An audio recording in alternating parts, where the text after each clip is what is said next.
Big Boss season 9 Tamil நான் Jackie Sekar, Jackie டிவிக்காக நம்மோடு இணைந்து உரையாட வந்திருக்கிறார். Voice over signing in. அதெல்லாம் முடிஞ்சு போச்சு. இது ஒரு ஸ்பெஷல் வீடியோ. முக்கியமா வினோத் சில கான்ஃப்ளிக்ட் நம்ம வெளியில வந்ததுக்கப்புறம் அவங்களுக்கு என்னவாச்சு, அதை எப்படி அவங்க ஹேண்டில் பண்ணாங்கன்னு ஒரு ஆர்வம் இருக்கும். உதாரணத்துக்கு கார் டாஸ்க்ல பங்கு பெற்ற ரெட் கார்டு வாங்கின பார்வதியும் கமருதும் வெளியே வந்ததுக்கப்புறம் அதை எப்படி எதிர்கொள்றாங்க.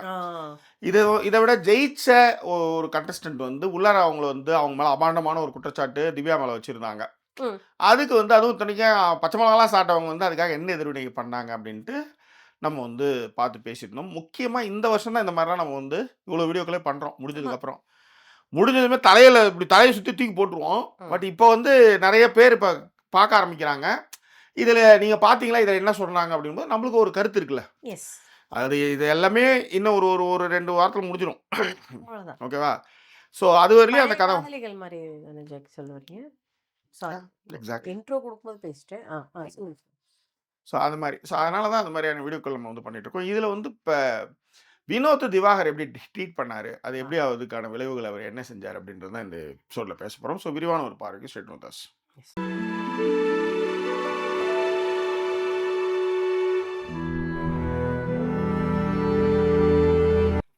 ஒரு சில விஷயங்கள் இருக்கும்ல, நம்ம பண்ணும்பொழுது சாப்பிட்டுட்டு நல்லா சாப்பாட்டு சாப்பிட்டுட்டு பொறுமையாக அப்படியே பல் குத்திட்டு சில விஷயங்கள் பேசுவோம்ல, அந்த மாதிரி வினோத் இப்போ எப்படி இருக்கார் அப்படின்னா, ரொம்ப ஒரு வீட்லேருந்து வந்துட்டு ரொம்ப ரிலாக்ஸ் ஆகிட்டு ஒரு ஒரு ஒரு தெளிவோட ஒரு ஒரு பேச்சு இருக்கும்ல, அந்த மாதிரியான ஒரு பேச்சு தான் வினோதனுடைய அந்த இன்டர்வியூ ஃபுல்லாகவே இருந்துச்சு.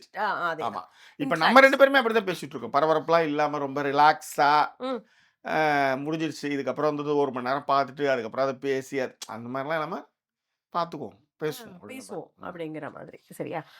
அவங்க சொன்ன கான்டெக்ஸ்ட் ஒரு மெச்சூர் டாக் வினோத் கிட்ட சொல்றேன்.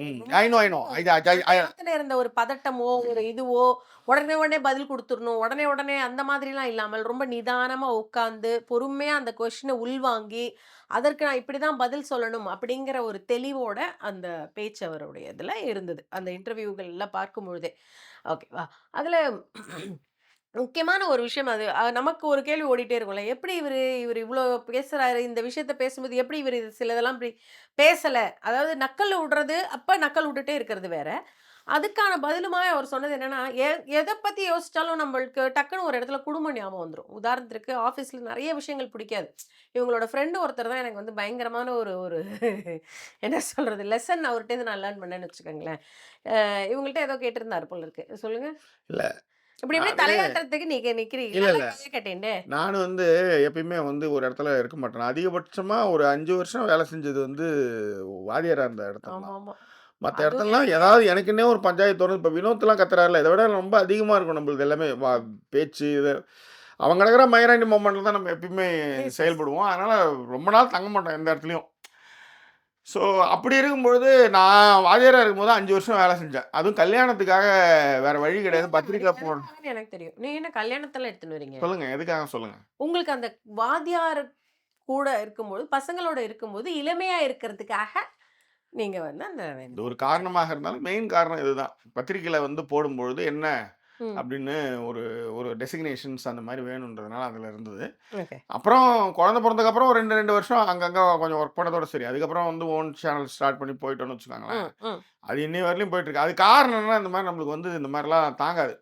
அதெல்லாம் ரொம்ப ரியலைஸ் பண்ணி இப்போ தான் நம்ம சில இதுக்கெல்லாம் குரலே கொடுக்கக்கூடாது, அது அவன் பிரச்சனை, அது அவன் பார்த்துக்கிறான், நம்ம என்னத்துக்கு போய் நின்றுக்கிட்டு அப்படின்ற புத்தியெல்லாம் இப்போ தான் வந்திருக்கு. அது மெச்சூரிட்டி காரணமாக வரும்னு வச்சுக்கோங்களேன். ஸோ அப்போ அது மாதிரி போயிட்டு இருக்கும்போது, என்ன அங்கே வேலை செஞ்சுட்டு என்ன இல்லையாடா அப்படின்ட்டு பெங்களூர் என் ஃப்ரெண்ட் ஒருத்தன் கேட்டான்.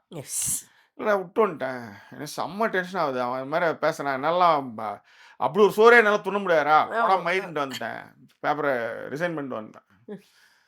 என்ன பேசுகிற நீ, என்ன பேசுகிற நீ, எங்களை தான் திட்டுறானுங்க. நான் அதுக்காக ரிசைன் பண்ணேன். நேரம் 20 கம்பெனி மாறணும் பெங்களூரில், எல்லா தெருவுலையும் கம்பெனி இருக்குது, எல்லா தெருவாக சுற்றிட்டு இருக்கணும். நேராக பாத்ரூமுக்கு போவேன், அழுவேன், கண்ணை துடைப்பேன், மூஞ்ச கழுவேன், வந்துக்கிட்டே இருப்பேன், அவ்வளவுதான். அப்போ தான் நான் இல்லை, அது உண்மை. அது நம்ம நகைப்பாக இருந்தாலும் அதில் உண்மை என்னன்னா, அவன் தான் பிரெட் வின்னரு. அதுதான் அவன் தாச்சா பூச்சான்னு கத்திட்டு வந்தான்னு வச்சுக்க, யார் இப்போ கரண்ட் பில் கட்டுறது, யார் சோறு அரிசி வாங்குறது? அந்த பிரச்சனை இருக்கு. இன்னொன்னு எதற்காக, யாருக்காக கோவப்படுறோம்ன்றதும் இருக்குல்ல. இந்த ம். விஷயங்கள்லாம் அவங்க ஃப்ரெண்டு சொல்லும்பொழுது நான் வந்து இது பண்ணேன். அதனுடைய நீட்சியா தான் நான் வந்து வினோதினுடைய அந்த வீடியோ வந்து நல்லா இருந்தது. அதுல பார்த்தேன். முக்கியமா 2 விஷயங்கள். ரம்யாவ கட்டி புடிச்ச விஷயம், ஆ. அக்குல வந்து ஜிக்லிகா பண்ண விஷயம். இந்த 2 விஷயமும் அவங்க கேட்டாங்க. அதான் அவர் சொன்னாரு. அது அவங்க வேலை வியூஸ்க்காக அவங்க பண்றாங்க. அவங்க வந்து ஏங்க நல்ல அவ்வளோதான். விஷயம் நெறைய இருக்கு. அத பண்ணியிருக்கலாம். அவங்க அந்த மாரி வேலைன்னும்போது அதுக்கெல்லாம் நம்ம முக்கியத்துவம் குடுத்துட்டு இருக்க முடியுமா?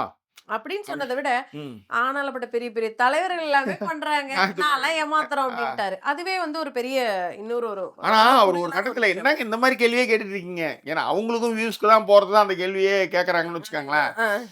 யோசிச்சு பாருங்க. அவங்க எதுக்கு அந்த கேள்வி கேட்கணும்? அப்ப இந்த மாரியான கேள்விக்கு அவர் ஏதாவது ஒரு வார்த்தை விடுவாரு. அது ஒரு வியூஸா போகுன்றனால தான் அவங்க எல்லாருமே அப்படிதான் வச்சுக்கோங்களேன். ஆனா, அவரு வந்து அத கேட்டாரு. கேட்டதுக்கு அப்புறம் அவங்க அத வந்து மிக அழகா சமாளிச்சாங்க அந்த இன்டர்வியூ. ம். என்னென்ன சொன்னாங்கன்னா, "இல்ல, இல்ல. நம்ம வந்து இந்த ஊர் வாய மூடுறதுக்கு தான் அந்த கேள்வியே கேட்கிறோம்." அவ்வளோதான். அப்படின்னும்போது அதுக்கான விளக்கங்களாகவே அவரு ஒழுங்காவே ஹேண்டில் பண்ணி குடுத்தாரு. ம். ம். ஒரு பெரிய டாஸ்க் விளையாட்டு வந்தாங்க ரம்யா. அவங்கள பாராட்டுறதுக்காக நான் வந்து அந்த மாரி ஹக் பண்ணேன் நானு. இப்போ நீங்க உங்க அவ்வளோதான். வீட்ல பண்ண முடியும். இது வந்து நெறைய இடங்கள்ல இருக்குங்க. இப்போ உங்க வீட்ல நடக்கிற மாரி எல்லார் வீட்டுக்கும் நடக்கணும்னு அவசியம் கிடையாது. அவ்வளோதான். தங்கச்சிய வந்து அண்ணன் வந்து முத்தம் குடுக்க மாட்டாங்க ஒரு வீட்ல. ஒரு வீட்ல வந்து குடுப்பான், ஹக் பண்ணுவான். ஆ. இது வந்து ஒவ்வொரு வீட்டுக்கும் ஒரு ஒரு வாழ்ந்த சூழ்நிலைக்கும் மாறிட்டே இருக்கும். நீங்க உங்க வீட்டு விஷயத்த எடுத்துட்டு வந்து எல்லாத்தையும் கேட்டு வந்துட்டீங்க. அத விட நாங்கலாம் அந்த WWFே போட்டுருக்கோம். அ WWFே எஃப்ஏ போட்டுருக்கோம். போட்டுருக்காங்க. அது மாரிலாம் நான் நெறைய பார்த்துருக்கேன். ஸோ அதனால வந்து நீங்க வந்து அந்த மாரி நீங்க எடுத்துட்டு வர முடியாது. இது 1. 2வது என்னன்னா, அவரு வந்து அத ரம்யாவே கிளியர் பண்ணிட்டாங்க அத. ஆ. அது ரம்யாவும் பாதிக்கப்பட்டன்னு சொல்ற இடத்துல இங்க ரம்யாவே கிளியர் பண்ணிட்டாங்க. அது மட்டும் இல்ல அந்த வீடியோ வந்து அவங்க ட்ராக் பண்ணி, அதுக்கு வேற வேற மாரி மியூசிக்லாம் போட்டு அத பண்ணியிருந்தாங்க. ம். ஸோ அதனால வந்து அந்த அந்த அதான் உங்களுக்கு நடக்கல, உங்களுக்கு ஒண்ணும் புடிக்கல, உங்களுக்கு தெரியல அப்படின்றதுக்காக உலகத்துல எதுவுமே நடக்கலன்னு சொல்லவே முடியாதுன்றது தான் இங்க நம்ம சொல்லக்கூடிய விஷயம் அது ஒண்ணு. முக்கியமா. ம். இன்னொரு ஒரு விஷயம் வந்து அவர் சொன்ன பாயிண்ட் நல்லா இருந்தது. அதாவது என் ஒய்ஃப் வரும்போது கூட சொன்னாங்க. ம். கேள்வி கேட்க வேண்டியது என் ஒய்ஃப். என் ஒய்ஃப் அப்படிலாம் கேட்கல. கேட்கல. ஒரு சின்ன விஷயம் கூட வந்து மீம் மெட்டீரியலா மாறும்ன்றத மட்டும் என் பார்த்துக்கோ ஒய்ஃப் அப்படின்னு வந்து சொல்லிட்டு சொல்லிட்டு போனாங்க. போனாங்க. ம். அவ்வளோதான். ம். ஏன் இப்படி ஆச்சு? என்ன பண்ணேன்னு என்ன யாருமே கேட்காத பொழுது, நான் எதற்கு அதுக்காக வந்து யோசிக்கணும் அப்படின்ற ஒரு விஷயமும், ம். இந்த ஒரு ஒரு படத்தையே வந்து த்ரில்லர் படத்தையே வந்து காமெடி மியூசிக் போட்டு எடுத்தீங்கன்னா, அது வேற மாரியான ஒரு இல்ல யாரு பார்வைய பேர்ல குடுக்கும் கதைய இல்லையா? சொல்றீங்கன்றத பொறுத்து தான். அது அவ்வளோதான். அது இன்னும் ஒரு பயங்கரமான ஒரு விஷயம் ஆமா. ஜாக்கி. அந்த மாதிரி இவர் வந்து இவரோட பார்வையில ஒரு என் தங்கச்சி வீட்ல இருக்கு. அத நான் சில்லியா பண்ண மாட்டேனா ம். அப்டின்ட்டாரு. ஆமா. ம். அப்ப நீங்க அவ்வளோதான். அதுக்கு மேல அங்க ஒண்ணுமே நீங்க பேச முடியாத அளவுக்கான ஒரு ஒரு இதுதான்னு வச்சுக்கோங்களேன். அதுக்கான விளக்கமும் அவர் ரொம்ப ஆமா. அழகா அதுக்கு தான் குடுத்தாரு. மொக்கையும் வாங்கணும். இந்த மாரி எல்லாம் வந்து கொந்தளிச்சும்போது நாமளும் வந்து தெரியாம கொந்தளிச்சு, அதேதான். அது வந்து இல்ல அதனுடைய கொந்தளிப்புல நான் ரொம்ப யோசிச்சு பார்த்ததற்கு அப்புறம் தோணுன இன்னொரு விஷயம், அதுல ஒரு பதட்டமும் இருந்தது. ஆமா. நல்லா பண்ணிட்டு வர்ற ஒருத்தரு, நம்ம ஆ ஏற்கனவே வந்து அதற்கு அந்த மாதிரியான எக்ஸாம்பிள்ஸையா ஏன்னா வரிசலா இந்த பார்த்துட்டே வரும்பொழுது பிக் எக்ஸாக்ட்லி. பாஸ்ல, ரொம்ப கரெக்ட்டா சொன்னீங்க. அடுத்த ஒருத்தரும் அதே மாரியான ஒரு எக்ஸாம்பிளா மாறிடக்கூடாதுங்கிறப்ப இருந்த ஒரு பதட்டம் தான். பதட்டம் வந்து பயங்கரமா இருந்ததுன்னு ஏன்னா வச்சுக்கோங்களேன். கடிச்சுலாம் பார்த்தோம் நம்ம. ஆமா. அதெல்லாம் வந்து பேசு பொருளாகும்போது, ஐயோ! இது வந்து இதில இவரு வந்து இன்னொன்னு வந்து இவரு வந்து அ அந்த இடத்துல இருக்கிறவங்கலாம் அப்படித்தான் அப்படின்ற மாரி ஒரு பொது வெளியில அப்படி ஒரு எஸ். முத்திரைய குத்திருந்தாங்க. அந்த டைம்ல தான் அது மாரி நடந்தது. ஆனா இதில என்னன்னா, ஆ 85 நாள் வரையும் இந்த மாரி யாரும் வந்ததே கிடையாது. ஆ. இவர மாரி வந்து அந்த இடத்துக்கு வந்ததே கிடையாது. ஒரு அது ஒரு முக்கியமான ஒரு கேள்வி. சொல்லுங்க. இந்த பிக் பாஸ் தவிர்த்து இந்த இதுக்கான இது இல்ல. ம். இந்த இந்த கண்ணாடிக்கு என்ன இப்ப அதாவது கமெண்ட் கிமெண்ட் வந்ததா? புது கண்ணாடி ஒருத்தவங்க ஒரு புது கண்ணாடி எடுத்துறக்கூடாது. உடனே நாங்களும் மாத்துறது போட்டிக்கு வீட்ல. அப்படிலாம் ஒண்ணும் கிடையாது மேடம். அப்புறம் உங்களுக்கு இத்தன தெரியவே நாள் இந்த தெரியாது. கண்ணாடி இங்க தான் கடந்தது. உங்களுக்கு தெரியவே தெரியாது. ஆனா எனக்கு என்ன எல்லாருக்கும் தெரியும். ஸோ அதனால அத போட்டு வச்சிருக்கேன். நீங்க பின்னாடி தான். நீங்க வாய்ஸ் மட்டும் சார் தான். நான் ஏன் கூட நீங்க இங்க வீட்ல போட்டி போடுறத பத்தி தானே ஓ! பேசுறேன். எனக்கு நாங்க யாரு என்ன பார்த்தா என்ன, பார்க்கறல என்ன. அத பத்தி நான் ஓகே, பேசவே ஓகே, இல்லையே. ஓகே. ம். இல்ல பதில் ஏதாவது வந்ததா? கமெண்ட்ஸ் ஏதாவது வந்ததா? இல்ல, இல்ல, இல்ல. கமெண்ட்டுகள் படிச்சுக்கிட்டு இருக்கீங்களா? கமெண்ட்ல படிச்சேன். நம்ம தம்பி ஆ. கார்த்திக் வந்து ஒரு 10,000 அனுப்பிச்சிருந்தான். Very good. அவன் ம். வந்து கார்த்திக் சந்திரசேகர். அவன் எப்பயுமே அனுப்புவான். இது வந்து ரொம்ப லேட்டா அனுப்புனான். சந்திரசேகர் உத்தாவா? முக்தா சந்திரசேகர் தெரியல. அப்புறம் இருக்கலாம். கார்த்திக் உட்டான்னு நெனைக்கிறேன். ஆமா. ஆமா. ஆமாமாமா. அவன் வந்து அனுப்பிச்சிருந்தான். மோடிக்கு தானே நன்றி சொல்லணும். 98 கிட்ட எடுத்துட்டு போயிட்டான். நாங்கலாம் வேற லெவல்ல நன்றி சொல்லணும். 127 அப்படின்ட்டு அதேதான். சொல்லியிருந்தாப்புல. ஸோ அதுக்கப்புறம் வந்து வேற அதற்கப்புறம் வந்துங்கிறதுக்கு முன்னாடி வந்து எப்படி ஜாக்கி கரெக்ட்டா கமெண்ட்டுகள்லாம் பார்த்து படிச்சுக்கிட்டு இருக்காங்களோ, அதே ம். மாரி நீங்களும் வந்து அந்த ஹெட்ஃபோன் கரெக்ட்டா எடுங்க மேடம். ம். கரெக்ட்டா வந்து சப்ஸ்கிரைப் பண்ணாதவங்கலாம் கரெக்ட்டா சப்ஸ்கிரைப் பண்ணிடுங்க. ஒரு மாரி நாங்களும் பிரேக் விடாம திரும்ப வரதுக்கு ட்ரை பண்ணிக்கிட்டு இருக்கோம். ஸோ ஆமா. அத வந்து நீங்களும் வந்து உங்கள் கடமையை செய்து ரெகுலரா வராட்டாலும் 1 விட்டு 1 நாளாவது போட்டுட்டு இருக்கோம். இப்ப ரெகுலரா வர ஆரம்பிச்சுரும். இப்ப நான் கவலையேப்படாதீங்க. சொல்லும்போதே ட்ரை பண்ணிட்டு இருக்கோம்னு தானே சொன்னேன். ஆமாமா. அ, அ. ஓகே. சொல்லுங்க. அதன் பிறகு வந்து வேற ஏதோ ஒண்ணு விஷயம் கேட்கணும்னு நினைச்சேன் உங்ககிட்ட. ஏன்னா இதெல்லாம் டச்ல இல்ல இப்ப. உடம்பு வேற சரியில்ல வாய்ஸ் ஓவருக்கு ஒரு ஒரு அதனாலதான் ஏன்னா பிக் அதாவது பாஸ் பிக் முடிஞ்ச பாஸ் நாள்ல இருந்துங்க. அதேதான். கரெக்ட்டா உண்மையா சொல்றாங்க. பிக் பாஸ் ஆமா. முடியறதுக்கு மொத நாள்லேருந்து பிக் பாஸ் முடியப்போது. எப்படி தூங்குறேன்னு பாரு. அஹ் எப்படி இருக்கேன்னு பாரு. அப்படிலாம் நான் வந்து தான் இந்த மாரி நம்ம இந்த வாய்ஸ் ஓவரால் விட்ட அடுத்த செகண்ட்லேருந்தே வச்சு செஞ்ச ஆரம்பிச்சிருச்சு. ஸோ இன்னி வரைக்கும் இருக்கு. இன்னும் ஒரு ஒரு 3 நாள் இருக்கும்னு நெனைக்கிறேன் இந்த கோல்ட் அண்ட் காஃப். ம். அதுக்கப்புறம் சரியாயிரும் என்று நம்புவோமாக. அதுதான் மேட்டர். சரி சூப்பர். இப்ப விஷயத்துக்கு வருவோம். ம். அடுத்த கேள்வி அவங்களோடது வந்து என்ன இருந்ததுன்னா, வினோதி கிட்ட. தகுதி தராதரம். தகுதி தராதரத்திற்கு முன்னாடி ம். அ அவர் எப்படி நடந்துக்கிட்டாரு இருக்கு இல்லையா? ம். அதாவது தகுதி தராதரம் 2வது கேள்வியா இருந்தது. முதல் கேள்வி என்னன்னா, உங்கள பத்தி அவர் எப்படி எடுத்துட்டு வந்து வெளியில பேசினாருன்னா, ம். அவர மாரியான ஒரு ஆள நீங்க நம்பவே நம்பாதீங்க. ம். அப்படின்னு மாரி ஒருத்தர் பேசினாரும்போது, அவருக்கு நல்லா தெரியுங்க யார் பேசினாங்கன்னா, அவர் யாரோ பேசினாருங்க. அவர பத்தி நம்ம வந்து அவர் பேர கூட நான் தெரிஞ்சுக்க விரும்பல. சொல்லணும்னு விரும்பல. சொல்லணும்னு விரும்பல. அப்படிங்கிற மாதிரி அந்த கேள்விய கடந்து போனதும் சரி, அதற்கான பதிலா அவர் என்ன சொன்னாருன்னா, மக்களுக்கு தெரியும்ல, ம். பார்த்துக்கிட்டு இருக்காங்க. யார திட்டுறாங்கன்னு தெரியும்ல. தெரியும்ல அப்படின்னு சொன்ன ஒரு விஷயமும் ரொம்ப நல்ல பதில். எல்லாத்த விட அடுத்து அந்த தகுதி தராதரத்திற்கான பதிலுக்கு முன்னாடி அவர் ஒரு சில விஷயங்கள் சொன்னார். நம்ம சேனல்ல வந்து நம்ம நெறைய தடவ வந்து ஜாக்கி அந்த விஷயத்த பேசியிருப்பாங்க. அந்த விஷயத்த அப்படியே அவர் சொன்னார். அதாவது ஒருத்தர் ஒரு ஒரு ஆப்போசிட் பெர்சன் ஒரு டிஸ்கஷனோ, ஒரு கான்வர்சேஷனோ அவர்கிட்ட வச்சுக்கணும் அப்படின்னா, எனக்கு நெறைய விஷயம் தெரியும். எனக்கு கவிதை எழுத தெரியும். பாட்டு நல்லா பாடுறேன். என்கிட்ட வந்து இப்ப நீங்க வந்து ஒரு ஸ்போர்ட்ஸ் பத்தி பேசுங்க. என்கிட்ட வந்து ஒரு பாடல் பத்தி பேசலாம். ரகுமான பத்தி ரஹ்மான் பேசுங்க, கண்ணதாசன் பத்தி பேசுங்க, மூமாதாவை பத்தி பேசுங்க, வாலிய பத்தி பேசுங்க, நம்ம பேசலாம். இந்த வரி சிலாகிக்கலாம். ஒண்ணுமே தெரியாம வந்து உட்காந்துக்கிட்டு, காமெடி மூலமா காமெடியா பண்றேன்னு சொல்லி, அதன் மூலமா வன்மத்த விதைச்சிட்டு இருக்கிறவங்களுக்கு வந்து நம்ம வந்து பதில் சொல்லணும் அவசியம் இல்லன்னு சொன்னது. அவங்கள்ட்ட வேற எப்படி பேசணும் பேசணும். சொல்லிட்டு நீங்க கேட்கணும். சொல்லுங்களேன் அப்படின்ற மாரி கேட்டது வந்து ரொம்ப நல்லா நல்லா இருக்கு. ஏன்னா, அது வந்து என்னன்னா, அது வந்து தோல்வாய் மாரி வந்து தொணன்னு பேசிட்டு இருந்தேன்னு வச்சுக்கோங்களேன். இது இந்த மாரி இரிட்டேட்டட் ஆள நான் மதிக்க மாட்டேன். ஏதாவது பேசினா கூட நான் பேசவே மாட்டேன். ஆ. அது அது தகுதி தரதில்ல. அந்த இடத்துக்கே நீ வரல. எஸ். உன்கிட்ட உரையாடல தொடங்குறதுக்கான ஆளே நீ இல்ல அப்படின்ட்டு. ஆனா, இங்க இந்த கமெண்ட்ல இந்த மாரிலாம் நெறைய நம்மள வெறுப்பேத்துறதுக்கு நெறைய வருவாங்க. விஷயமே தெரியாம மொட்ட தட்ட கொட்டையில விழுந்த மாரி ஒரு கேள்விய கேட்டுட்டு பதில் சொல்லுன்னுவாங்க. உனக்கெல்லாம் பதில் சொல்லணும். உனக்கெல்லாம் அரசியல் பணம் எடுக்கணும்னு அவசியமே கிடையாதுன்னு போயிடுவேன் நானு. அவ்வளோதான்.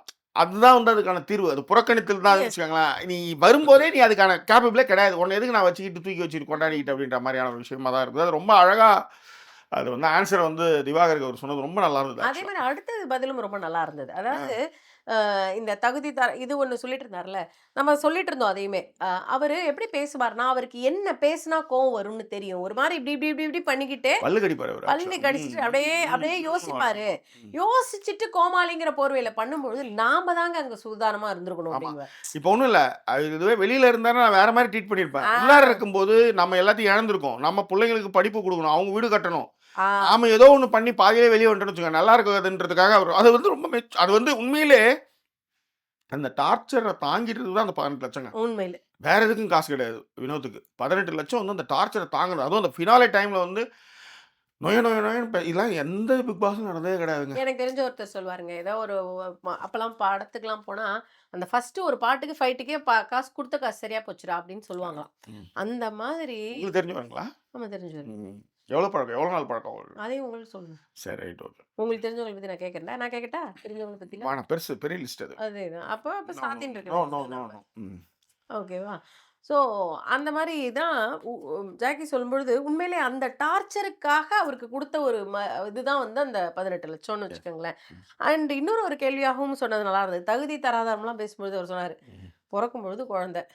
அதுக்கப்புறம் போனா பாடின்ருவாங்க. இதுதான் 2 ஸ்டேஜ். இந்த 2 ஸ்டேஜ்ல வந்து நான் எங்க அப்பாவுக்கு பொறக்கணும்னு கேட்டு நான் வந்தேன். இல்ல நீங்க அப்படி நீங்க பொறக்கணும்னு உங்க வந்தீங்க. அம்மாவுக்கு பொறக்கணும்னு கேட்டுன்னு வந்தீங்களா? அப்ப நீங்க அவங்களுடைய திறமையில நம்ம பொறந்தோம். அவ்வளோதான் அப்டின்ட்டாரு. அதுவுமே ரொம்ப ஒரு நல்லா இருக்கு. நல்ல பதில் ரொம்ப அவர் சொன்னது. மெச்சூர்டான டாக் அது. இல்ல எனக்கு அந்த எல்லா மெச்சூர்டான டாக்க விட அந்த பிடிச்ச இந்த இந்த இத பத்தி பேசணும்னு நெனச்ச விஷயமே என்னன்னா, ஒரு ஆப்போசிட் பெர்சன் எனக்கு எனக்கு இணையான இல்ல. இணையா இருந்தா தான் நான் பேசவே பேசவே முடியாது. முடியும்.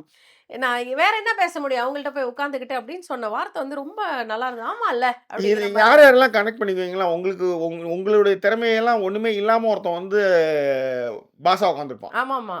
நீங்க எல்லா இடத்துலயும் அனுபவிச்சிருப்பீங்க. ஒண்ணுமே தெரியாது.